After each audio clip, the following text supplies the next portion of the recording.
우리가 계속 이 마가복음 나누고 있죠. 지난 시간에 우리가 이 포도원 농부의 비유를 통해서 말씀을 나누었는데요. 예수님은 비유로 주인이 정성껏 준비된 포도원을 농부들에게 맡겼다 이야기했습니다. 그런데 이 농부들이 어떠했습니까? 감사함으로 세를 내기는커녕 오히려 주인이 보낸 종을 때리고 또 심지어 죽이기까지 하는 그런 악행을 저질렀다 했습니다. 주인은 계속해서 이들의 마음을 돌리려 또 다른 종들을 보냈지만 이들은 더욱더 악해져 갔죠. 그래서 마지막으로 어떻게 했습니까? 아들을 보냈는데 이 악한 농부들은 그 아들마저도 죽이고 이 주인의 뜻을 거절했다 했습니다. 그래서 결국에 예수님께서 이 비유를 통해서 하시고자 하는 말씀이 무엇이었습니까? 이 당시에 유대 지도자들이 이러한 농부들과 같다는 거였죠. 하나님께서 그렇게 선지자들을 보내시고 하나님의 뜻을 전하였지만 이들이 거절하고 이 선지자들을 죽이고 나아가 결국에는 하나님의 아들인 예수님까지 죽일 것이라는 것을 비유로 말씀하고 있는 거예요. 그러나 중요한 것은 무엇입니까? 이들의 이 행위는 결국에 심판이 있다는 것이죠. 하나님께서 마지막엔 반드시 심판하실 것이다. 이렇게 책망하셨습니다. 그리고 이제 오늘 본문으로 이제 이어지는 내용인데요. 오늘도 계속해서 이제 이 유대 지도자들과 예수님의 갈등이 기록되어 있습니다. 이 비유를 들은 유대 지도자들은 마음이 이제 경노했습니다. 그래서 어떻게 예수님을 붙잡을까, 어떻게 예수님에 대해서 책을 잡을까 하면서 이제 오늘 본문으로 이어지는데요. 우리 13절 말씀을 보시면 자, 그들이 예수의 말씀을 책잡으려 하여 바리새인과 헤롯 땅 중에서 사람을 보내매 옳지 아니하나이까 이렇게 얘기를 합니다. 사람을 보내매까지가 내용인 것 같은데요. 이 13절을 잘 보면 예수님의 비유를 듣고 이제 분노한 이들이 예수님을 책잡으려고 이제 사람들을 보냈다 말씀합니다. 여기서 책잡는다는 것은 원어로 보면은 이제 들짐승을 잡을 때 이제 먹잇감을 놓고 이게 덫을 놓는 그런 이제 내용을 담고 있는데요. 그러니까 한마디로 말해서 이들이 함정을 파놓고 예수님이 어떤 말씀을 하면 그것을 이제 문제 삼으려고 이렇게 했다는 것을 알 수 있습니다. 사실 이전에도 이 유대 지도자들은 여러 번 예수님의 말씀을 가지고 시험하려고 했었죠. 8장에서는 하늘로부터 오는 표적을 보이라 했고 10장에서는 이제 사람이 아내를 버리는 것이 옳으니까 하면서 이혼을 가지고서도 또 예수님을 시험하기도 했는데요. 오늘 본문에서도 이들이 또 이러한 모의를 하고 있다는 것을 알 수 있습니다.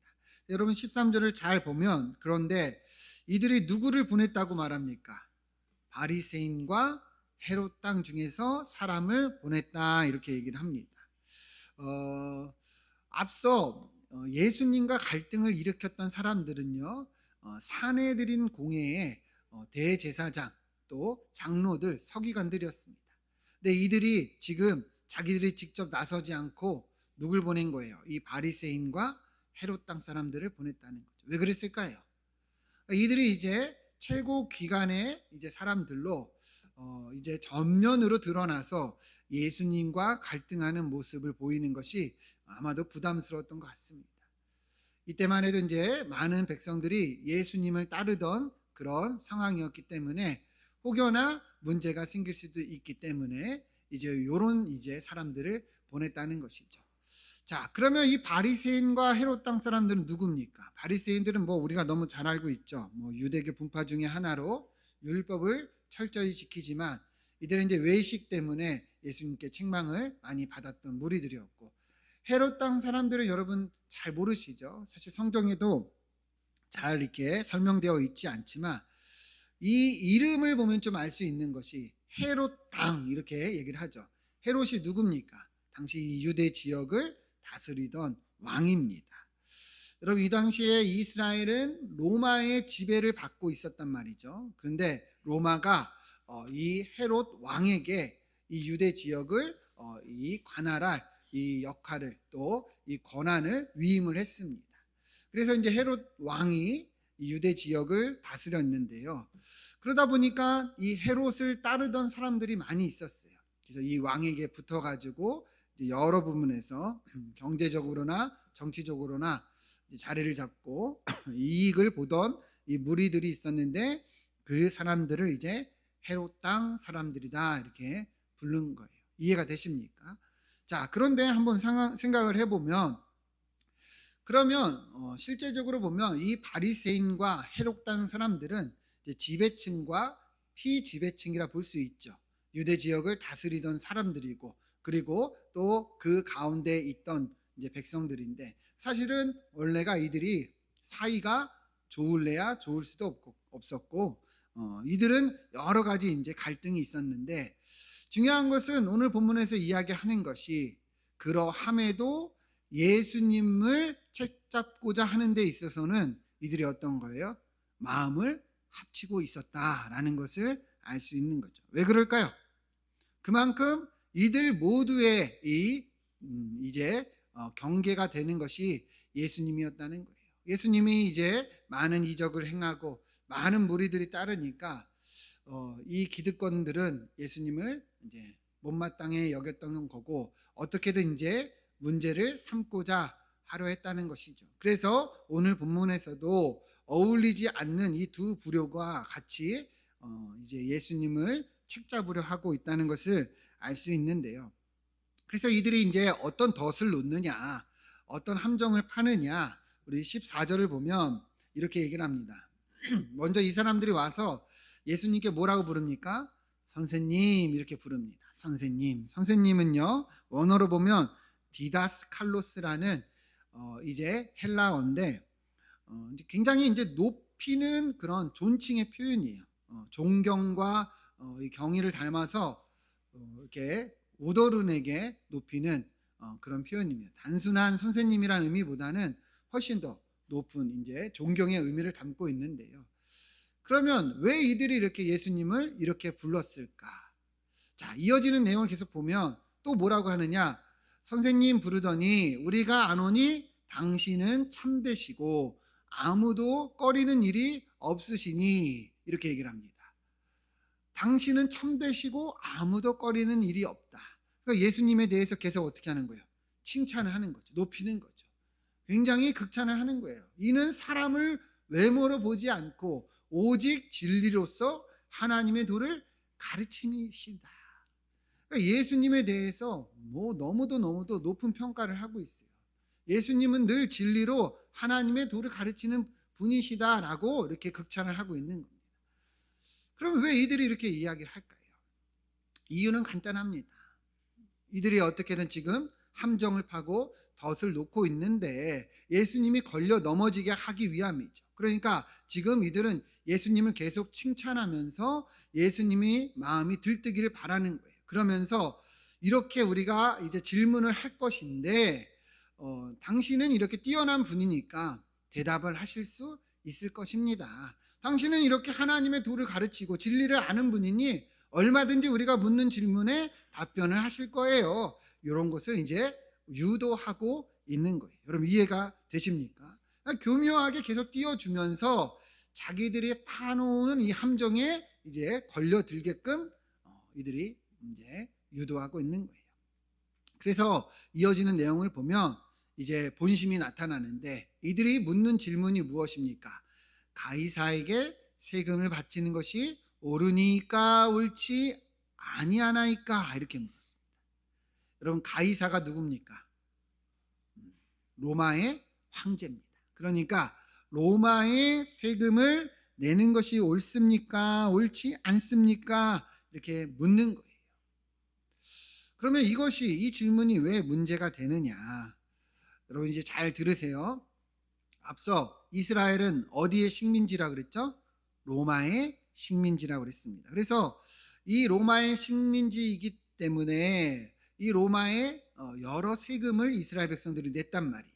그것을 이제 걷는 역할을 헤롯이 한 것이고, 근데 이제 여러 이제 역사에 따르면 이 유대인들 이스라엘 백성들에게 부여된 세금이 너무 많았다는 거예요. 이들이 내는 세금은 뭐 관세부터 해서 뭐 간접세, 인두세, 뭐 여러 세금들이 있었는데 이 세금의 크기가 보통 이스라엘 백성들의 수입의 50% 반인 정도나 됐다고 합니다. 여러분 한번 생각을 해보세요. 여러분들이 이제 직장 나가서 월 한 300만 원을 버는데 나라에서 세금을 반을 떼는 거예요. 150만 원을 떼는 거예요. 그러면 여러분 기분이 좋습니까? 안 좋습니까? 안 좋잖아요. 그죠? 무슨 세금을 반이나 떼냐? 안 그래도 살기 힘든데 이들의 삶이 더더욱 피폐해질 수밖에 없었죠. 그러니까 이 세금에 대해서 이스라엘 백성들이 굉장한 반감을 가지고 있었어요.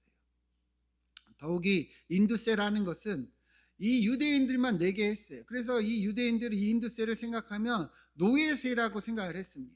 우리가 이제 이 식민 지배를 받고 있으니까 저들이 불법적으로 우리를 다스리니까 이러한 악한 세금을 내는구나 분노했던 거죠.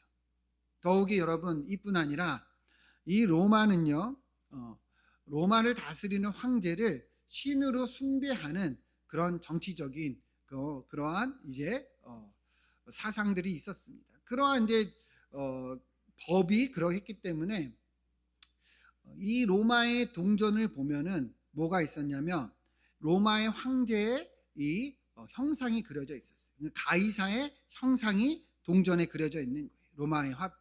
그러면서 거기 그 동전에 뭐라고 쓰여 있었냐면 신의 아들 가이사 이렇게 쓰여져 있었습니다. 그러니까 로마의 황제가 누구라는 거예요? 신의 아들이다. 그러니까 여러분 유일신인 하나님만을 믿는 이 이스라엘 백성들이 볼 때는 이 동전을 보면서 어떤 느낌이 들겠습니까? 불경건하게 느껴지죠. 이 유대인들은 분명하게 이 십계명으로 하나님 외에 다른 신을 섬기지 마라 하면서 이 이방신들에 대해서 적대시했잖아요. 근데 이들이 내야 되는 이 세금의 이 동전을 보면 어떤 거예요? 이 로마의 황제가 신의 아들이라고 이렇게 쓰여져 있고 그 형상이 그려져 있으니까 이것을 내는 것이 너무도 불편했던 거예요. 그래서 나아가 이러한 세금을 내는 것은 우상 숭배나 다름없다. 이런 내용들이 이제 유대 사회에서 빈번했던 것이죠. 그러니까 세금을 내느냐 말아야 되냐 이것은 이 유대인들에게 있어서는 너무도 예민한 문제였고 논쟁의 그러한 그 앞에 있는 그런 부분이었어요. 그러니까 여러분 생각을 해보세요. 이들이 지금 왜 이것을 묻고 있는지 아시겠죠, 그렇죠? 그러니까 이들이 지금 로마에 세금을 내는 것이 옳습니까? 옳지 않습니까? 일부러 이들은 이것을 가지고 어떻게든 대답을 하라고 이렇게 함정을 파고 있는 거예요. 왜 그러냐? 예수님이 세금을 내야 한다고 해도 문제가 되고 내지 말아야 한다고 해도 문제가 되기 때문이에요. 잘 생각을 해보세요. 이들이 이렇게 질문을 했을 때 예수님께서 세금을 내라고 한다면 어떤 일이 일어나겠어요? 안 그래도 이 세금에 대해서 반발심이 큰 이스라엘 백성들이요, 이 예수님의 말씀에 대해서 분명하게 문제를 삼을 거예요. 예수님이 로마를 추종한다. 예수님이 이 로마의 불법적인 통치를 인정했다 하면서 예수님에 대해서 대적할 것이 분명합니다. 그죠? 그것을 누가 그렇게 만들겠어요? 바리새인들이 그렇게 만들겠죠. 그러면 반대로 예수님이 세금을 내지 말아라 하면 어떻게 되겠어요? 여기 앞에는 이 헤롯당 사람들이 가만히 있겠습니까? 이 예수라는 사람이 지금 로마의 반역을 지금 선동하고 있다. 세금을 내지 말라고 했다. 이러한 문제를 가지고 고발할 것이 분명합니다. 당시의 반역죄는 엄청난 중죄였어요. 대부분이 사형을 당하는 끔찍한 그러한 죄였단 말이죠. 그러니까 보세요, 여러분. 예수님이 내라 해도 문제가 되고 내지 말라고 해도 문제가 되는 거죠. 그러니까 왜 이들이 계속 교묘하게 선생님 당신은 진리를 아시는 분입니다. 선생님은 하나님의 뜻을 잘 전하는 분이십니다 하면서 막 띄워주면서 이렇게 자기들이 묻는 질문에 무엇이든 대답하게 하려고 그렇게 유도하고 있었다는 것이죠. 여러분 상황이 이해가 되시죠? 그래서 이제 예수님께서 어떻게 이제 반응하시는가? 이들은 아마도 뭐라도 대답하기를 바라고 있었을 거예요. 근데 예수님이 뭐라 하시느냐? 15절 보면 우리가 바치리까 말리까 이렇게 물었어요. 아마도 재촉하면서 물었을 것 같아요. 근데 예수님이 뭐라고 합니까? 이들의 이 외식함을 아셨다 이렇게 얘기합니다. 외식이 뭐예요? 외식. 겉과 속이 다른 거죠. 겉으로는 한없이 예수님을 띄워주지만 그 속은 어때요? 아주 이 사탄의 마음을 가지고 예수님을 어떻게든 고발하려고 하는 그런 음흉한 마음을 갖고 있었죠. 그래서 예수님께서 이들의 의도를 다 아셨다는 거예요. 그래서 뭐라고 합니까? 어찌하여 나를 시험하느냐. 그러니까 주님은요 이들의 의도를 다 알고 있다는 거예요. 그래서 어찌하여 나를 시험하느냐 이렇게 대답을 하셨습니다. 그런데 중요한 것은 예수님이 이들의 의도를 알면서도 그 질문에 대답을 하신다는 거예요. 뭐라고 하느냐? 가서 데나리온 하나를 가져다가 내게 보이라 말씀하십니다. 데나리온은 뭐예요? 이 앞서 얘기했던 로마의 황제가 그려져 있는 그 로마의 동전입니다. 그래서 그 동전을 가져오라는 거예요. 그래서 이제 사람들이 가져오니까 우리 16절 보면 예수님이 뭐라고 합니까? 이 형상과 이 글이 누구의 것이냐? 그러니까 로마의 동전을 보여주면서 이 가이사의 형상을 보여주면서 이것은 누구 것이냐? 이 형상이 누구 것이냐? 그러니까 사람들이 뭐라고 했겠어요? 가이사의 것입니다. 로마의 것입니다. 그러니 예수님이 뭐라 그래요?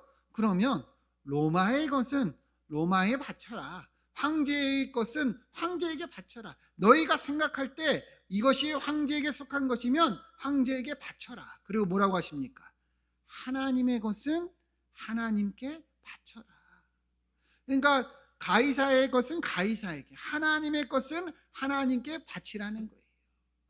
그래서 사람들이 이를 매우 놀랍게 여겼다 했는데요. 여러분 이들의 질문은 무엇이었어요? 바치는 게 옳습니까? 옳지 않습니까? 이거였죠. 그러나 우리 주님은 말씀하시는 거예요. 가이사의 것은 가이사에게 바치고 하나님의 것은 하나님께 바치라는 거예요. 여러분 이 의미가 무엇일까요? 원어로 보면 사실 이 바치라는 의미는 되돌려 주라 이런 뜻이거든요. 그러니까 가이사에게 받은 것이라면 가이사에게 되돌려 주고 하나님께 받은 것이라면 하나님께 다시 돌리라는 의미예요. 다시 말하면 이 두 가지가 상충되지 않는다. 문제가 되지 않는다는 거예요. 예수님께서 말씀하시는 것은 로마의 권세 아래에 있는 것은 이 로마의 권세 아래 따르라는 거예요. 그리고 하나님의 권세 아래에 있는 것은 하나님의 뜻에 따르라는 것입니다. 세금을 내는 것이 문제가 되는 것이 아니다. 세금을 내는 것이 우상 숭배를 하는 것이 아니다. 그 속한 주어진 책임과 의무를 다하는 것이 옳다는 거예요. 이해가 되십니까? 이러한 내용은 로마서에서도 기록이 되어 있습니다. 13절, 로마서 13장 1절 우리 같이 한번 읽어보겠습니다. 시작. 각 사람은 권세들에게 복종하라. 권세는 하나님으로부터 나지 않음이 없나니 모든 권세는 다 하나님께서 정하신 바라. 아멘. 자, 이 로마서를 보면 뭐라고 얘기합니까?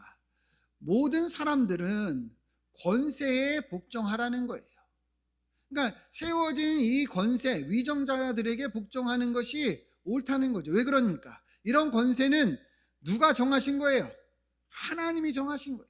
하나님께로부터 나은 것입니다. 하나님이 그렇게 허락하신 거예요. 그러니까 이러한 질서에 따르는 것이 어때요? 마땅하다는 것이죠. 그러니 우리가 이 말씀을 보면 어떻습니까? 우리가 이 땅에 살아가는 동안에도 이 한 국민으로서 또 한 시민으로서 주어진 의무와 책임을 다하는 것이 뭐예요? 옳다는 것이죠. 특히 이 세금에 대한 것도 똑같습니다. 로마서 13장 6절 보면 조세를 바치는 것도 이로 말미암음이라. 그들이 하나님의 일꾼이 되어 바로 이 일에 항상 힘쓰니라. 모든 자에게 줄 것을 주되 조세를 받을 자에게 조세를 바치고 관세를 받을 자에게 관세를 바치고 두려워할 자를 두려워하며 존경할 자를 존경하라 말씀합니다. 그러니까 세금을 내는 것이 옳다는 거예요, 옳지 않다는 거예요? 옳다는 거예요. 마치 나라의 세금을 내고 그러고 이렇게 사는 것이 하나님의 뜻에 옳은가 옳지 않은가 이런 부분이 아니라는 거예요. 이 모든 권세나 질서는 다 하나님께로부터 말미암았기 때문에 다 충실하게 우리가 마땅히 해야 된다는 것이죠. 특히 이 권위자들을 두려워하고 존경하라는 것은 무서워하라는 의미가 아니라 이 뜻에 대해서 질서에 따르고 존중하라는 의미를 가지고 있는 겁니다. 그래서 조세를 내고 관세를 내고 그리고 이 질서에 순응하라는 것이죠. 그러니까 오늘 본문에서도 어떻습니까? 이 의미가 똑같은 거예요.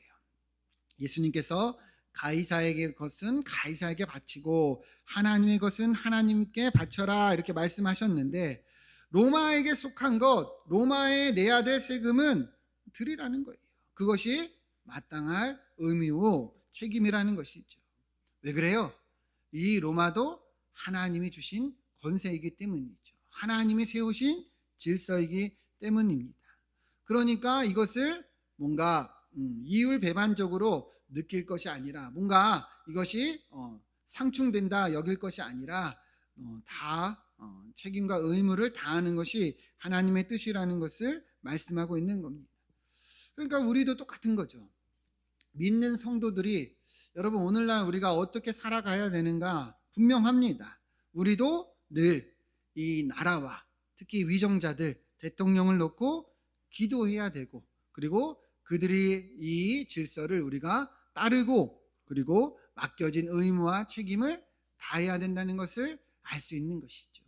우리 디모데전서 2장 1절부터 2절 보면 이렇게 얘기를 합니다. 내가 첫째로 권하노니 모든 사람을 위하여 간구와 기도와 도구와 감사를 하되 우리 2절 같이 한번 읽어볼까요? 시작. 임금들과 높은 지위에 있는 모든 사람을 위하여 하라. 이는 우리가 모든 경건과 단정함으로 교하고 평온한 생활을 하려 함이라. 아멘.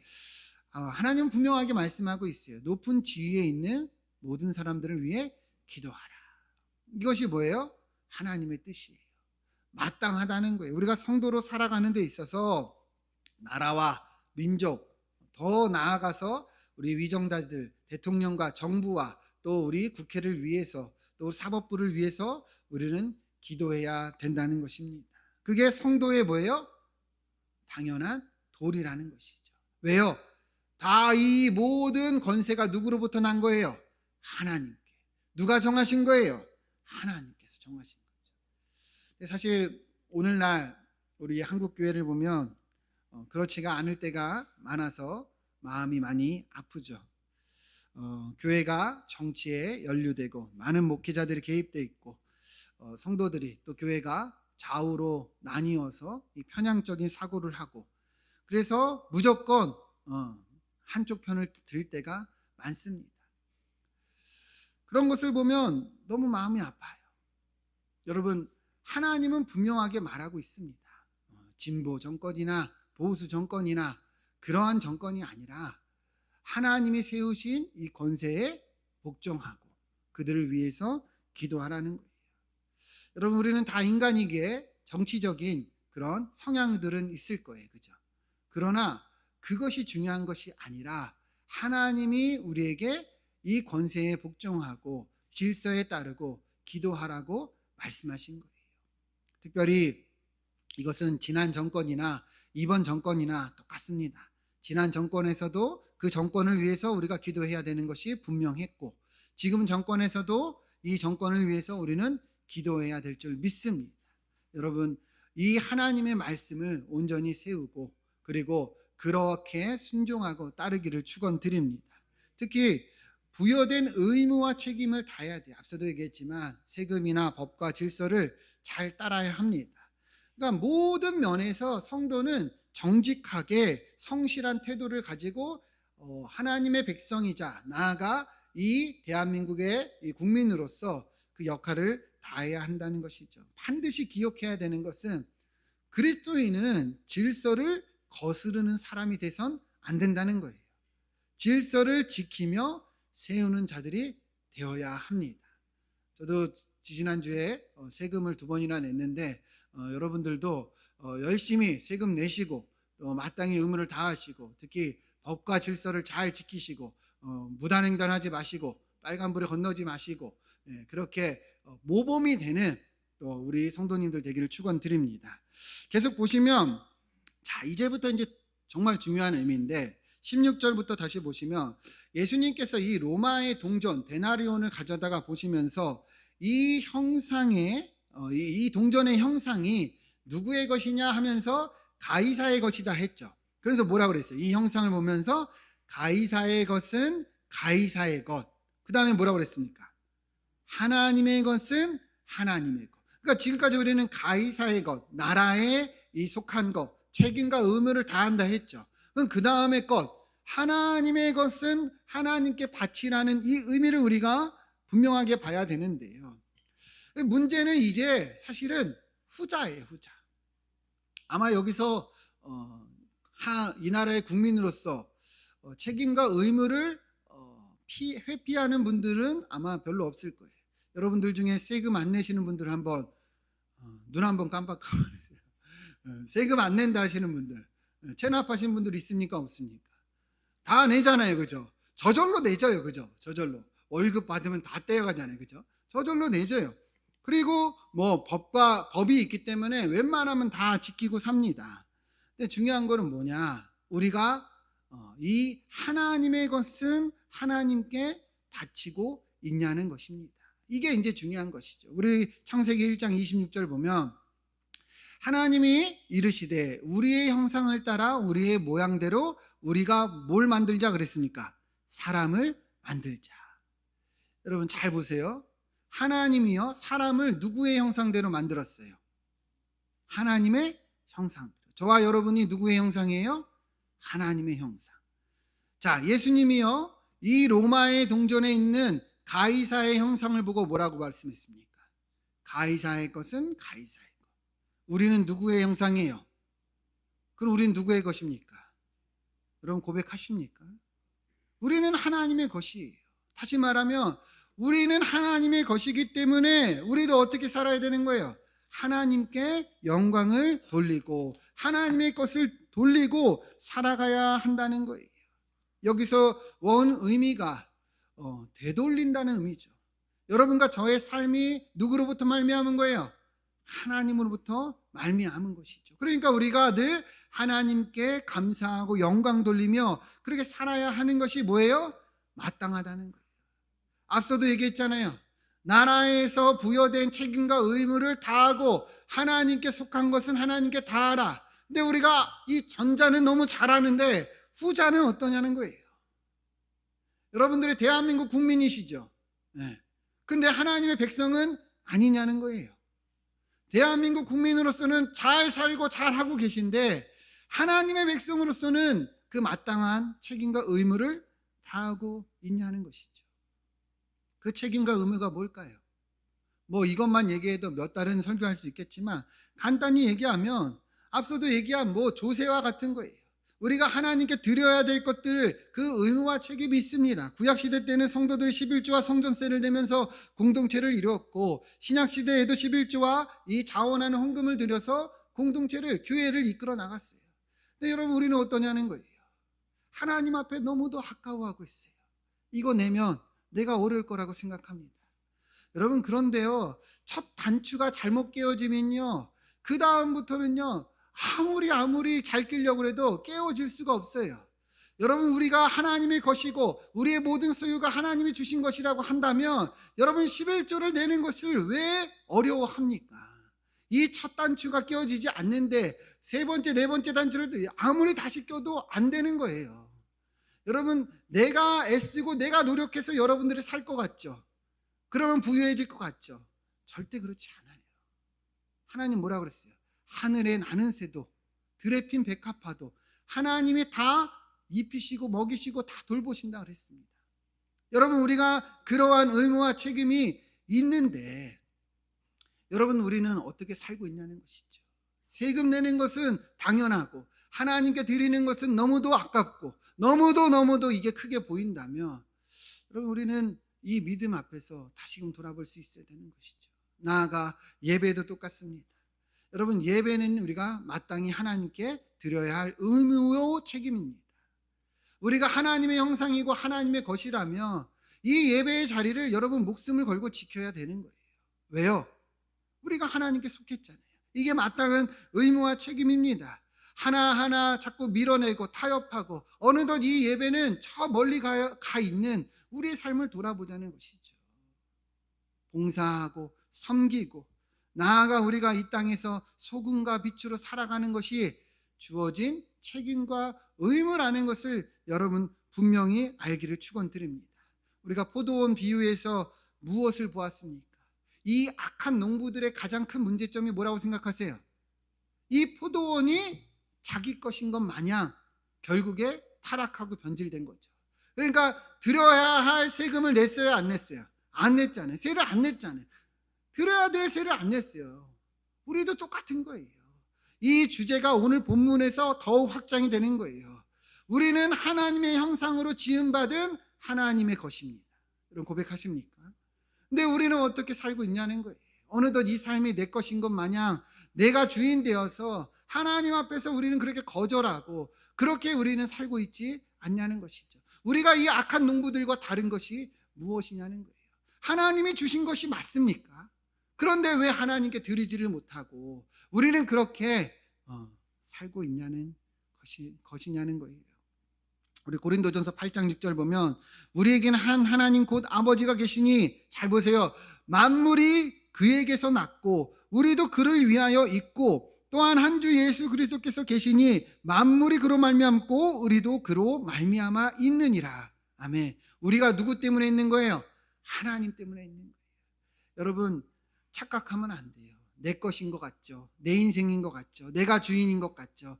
아니에요. 다 주어진 것이고 하나님이 우리 삶의 주인이시고 하나님이 우리에게 주신 것이고 맡기신 것입니다. 여러분, 우리가 이러한 사명과 부르심 아래 있다는 것을 분명하게 기억해야 돼요. 믿음은요, 다른 것이 아니에요. 하나님이 내 삶을 주관하시고 하나님이 내 삶의 주인이시고 우리는 하나님께로부터 나서 하나님께로 간다는 것을 아는 것입니다. 여러분, 손에 움켜쥐지 마시고 내려놓으시고 다 하나님께 맡기시길 축원드립니다.